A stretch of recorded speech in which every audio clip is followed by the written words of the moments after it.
اللهم صل وسلم وبارك على سيدنا محمد أشرف الخلق وعلى آله وصحبه أجمعين. صباح الخير على عيونكم جميعا، صباح الرضا، صباح التفاؤل، صباح الحمد، صباح الشكر لله، صباح كل حاجة حلوة في حياتنا وحياتكم.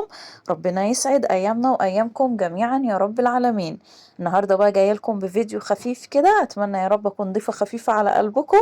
ويا ريت لو أول مرة تشوفوني تدعموني باللايك وتشتركوا في القناة وتفعلوا الجرس على الكل عشان يوصل لكم إشعار بكل فيديو جديد أنا بنزله. يا ريت ما تستخسروش فيا اللايك ده صدقيني مش هيفرق معاكي في حاجة، ولكن هيفرق معايا أنا إني يعني لأني أنا بجد بتعب في التصوير وكده. فلو شفتي إن محتوى القناة يستاهل يا ريت تدعميني باللايك. اللهم صل وسلم وبارك على سيدنا محمد. هنا بقى بنعمل ايه؟ هنا كنت خلاص بقى خلصت الشقة كده ووضبتها كده، وبعد كده بقى ايه دخلنا على المطبخ حيرة بقى ايه كل يوم.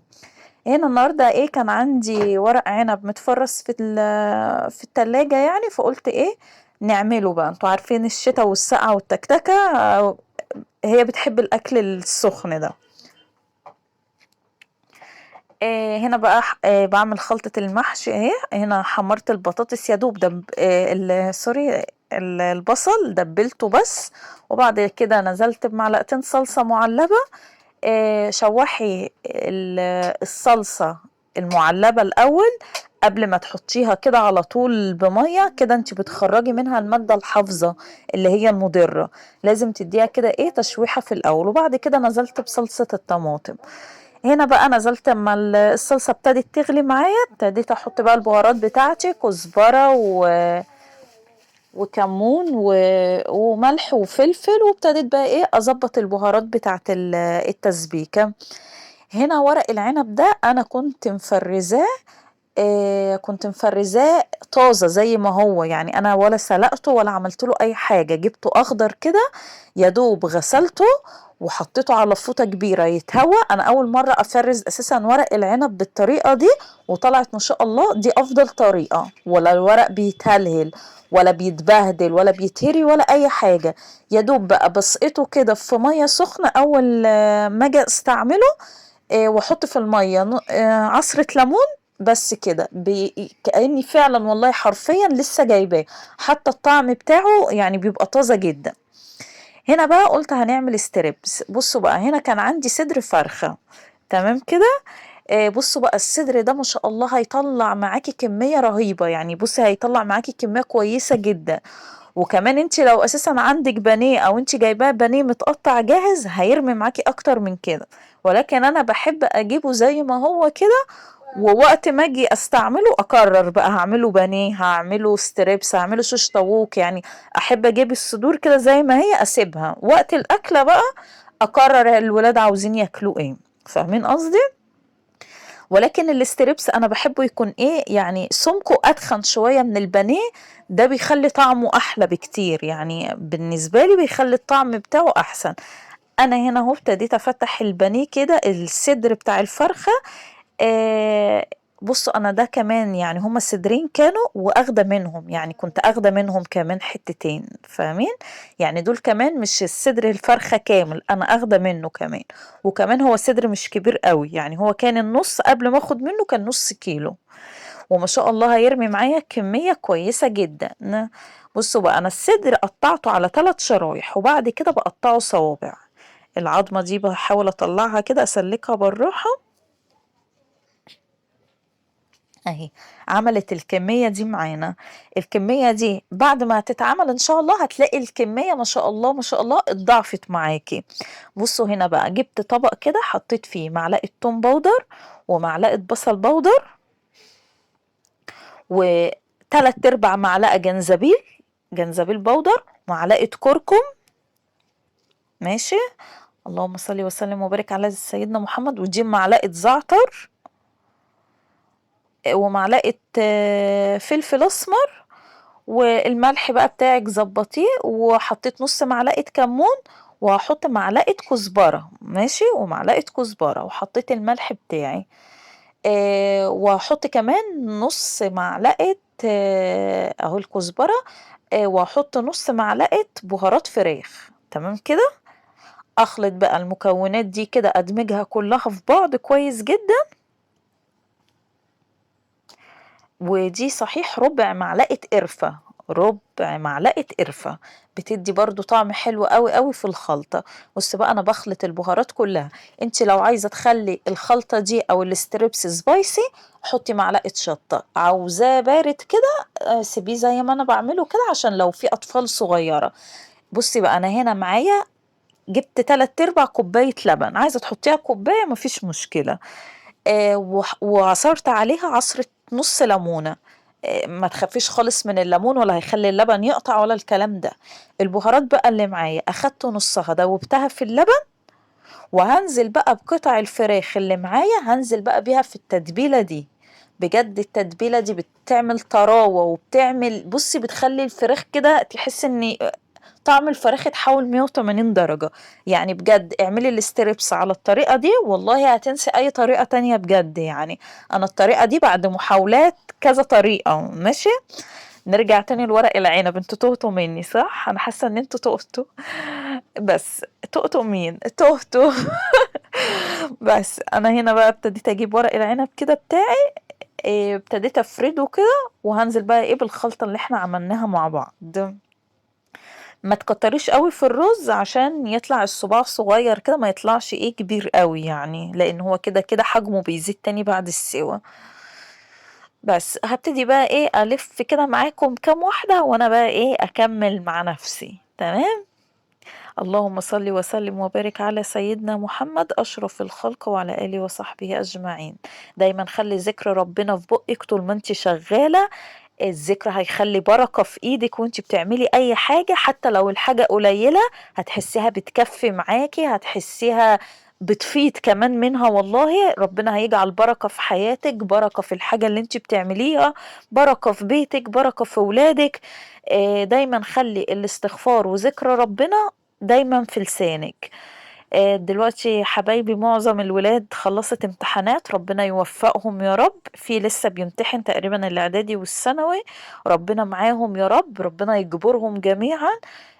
ربنا يفرح كل ام بولادها يا رب، ويجعلهم صالحين كده ويهديهم يا رب، ويحقق لهم اكتر ما بنتمنى يا رب، يحقق لهم الخير، ويبعد عنهم وعن سكتهم صحاب السوء وصحاب الشر. دي أهم حاجة. دايما راقبي ولادك، اعرفي ابنك أو بنتك ماشية مع مين، لأن الصاحب ساحب زي ما بيقولوا. خلي دايما عينك على ولادك. ما تقوليش ده في الدرس وخلاص بقى انت تنامي على ودنك، لا، تابعي معاهم حتى لو كبار او حتى لو كبار. دايما خليكي متابعة ولكن بصورة غير مباشرة، يعني ما تبينيش ان انت كاتمة على نفسهم بزيادة، لا، تابعيهم وتابعي تليفوناتهم، تابعي كل حاجة عنهم، ومن غير ما تحسسيهم ان انا كاتمة على نفسكم. فاهمين قصدي؟ وربنا يسترها معانا ومعاكم يا رب جميعا. بس هنا انا كان خلاص بقى، شفتوا السرعة؟ ايه رأيكم؟ قال يعني خلاص بقى الورقتين دول انا عملت الحل. وكان برضو معايا كوسة وفلفل كنت مقوراهم، حطيت الكوسة لوحدها لاني قلت ايه ممكن ورق العنب يغيب يعني معايا شوية، فحطيت الكوسة والفلفل يستوي لوحدهم، وحطيت ورق العنب يستوي لوحده. طبعا دي بقى خلاص كنت خلاص الاكل كله جهز، الاستريبس بس يعني على ان انا احضر الخلطة بتاعته. ولكن بقى ايه كمية المواعين، شايفين الفلة حاجة عظمة عظمة. كمية المواعين بقى، ما انا يعني احب بقى اطلع من المطبخ خلاص يعني، ما احبش ارجعه تاني. بجد ده يعني خلاص اطلع بقى، خلاص انا عايزة بقى ايه اكون خلصت كل اللي وراي، لاني خلاص انا لو قعدت خلاص كده هكسل، لا فاهمين. بس خلصت كده معاكم المواعين زي ما انتوا شفتوا السرعة. بس هنا بقى جبت طبق. طيب انا بنزل على طول بالدقيق لان انا عارفه احط قد ايه. انت لو هتعملي كميه زي دي نص كيلو انزلي بكوبايتين دقيق. فاكرين نص الخلطه اللي احنا كنا عاملينها اللي هي جميع البهارات دي على بعض؟ انا كنت سايبه نصها، نصها حطيته في اللبن في التتبيلة، والنص التاني كنت شايلاه عشان اضيفه على الدقيق. الدقيق ده بقى اللي هغلف بيه طبقة الاستريبس. بصوا هنا انا زودت شوية كمون كمان، سوري، شوية كركم، عشان يطلع كده لونه زي اللي هو في المحلات بالظبط. اعملي كل حاجة في البيت بتبقى موفرة اكتر، بتبقى نظافة اكتر، بتبقى حاجة البيت كمان فيها بركة. يعني مهما تجيبي اكل من بره ما فيهوش اي بركة، وبعدين عشان تجيبي اكلة زي دي من بره، والله يعني لسه حد قريب مني يعني قايل لي خرجت بولادها جابت وجبة 10 قطع ستريبس ومعاهم مش عارفة 4 كايزر وبطاطس وإزازة حاجة ساقعة صغيرة اللي هي الريتل دي، والله 280 جنيه. طب وعلى ايه؟ هي الدنيا مش مستاهلة اساسا غلو يعني من غير حاجة. يعني كلنا ماشيين كده بالزق، الحمد لله، نعمة وفضل من ربنا. ولكن لا، طب وعلى ايه؟ ومين اساسا يعني دلوقتي حتى لو معاكي مبلغ ان انت تأكلي بره، لا، البيت اولى بيه. ولادك ودروسهم ومذاكرتهم اولى بيه. يعني مصاريف البيت الله يعيننا عليها، الله يعيننا كلنا عليها. يعني محدش بقى مستحمل. فلا، ليه؟ اعملي، هاتي نص كيلو البانيه، هتجيبيه بكام؟ يوم ما هي الفراخ دلوقتي غالية ونار ومش عارفة ايه، هتجيبيه بكام؟ مثلا هتجيبيه ب50 جنيه، ومش هيكلفك حاجة في البيت، وهتبقى كمية أكتر من اللي هي ال10 قطع الوجبة اللي بتاعت بره دي. فاهمة قصدي؟ فلا يعني الحاجة في البيت بجد بيبقى فيها بركة. طبعا الكمية دي انت ممكن كمان لو عدد الأسرة يعني أقل من كده، انت ممكن الكمية دي تكفيكي على مرتين، ماشي. ولكن الكمية دي يعني تكفي من 5 ل6 أفراد، يعني كمية كويسة جدا، وهياكلوا ويشبعوا يعني، فاهمة؟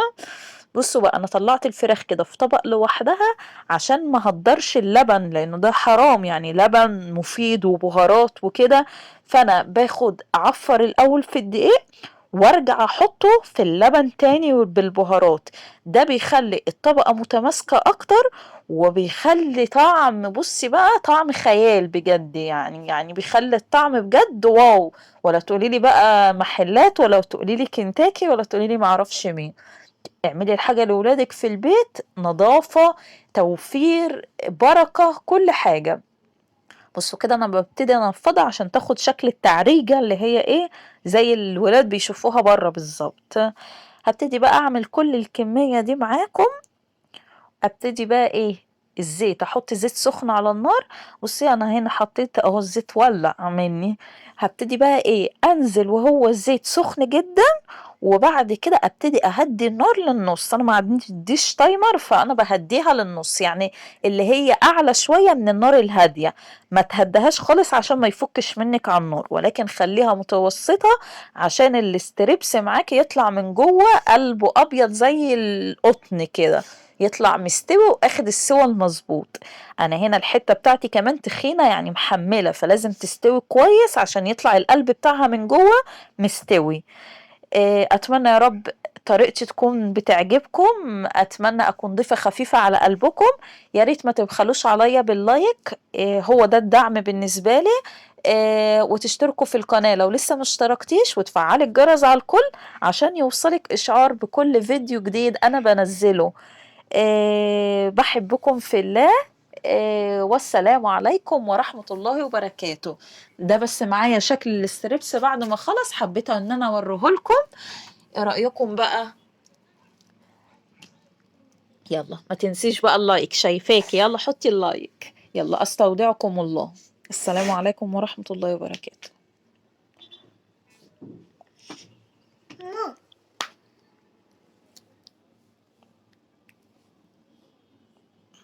مش خلصتي؟ خلصت.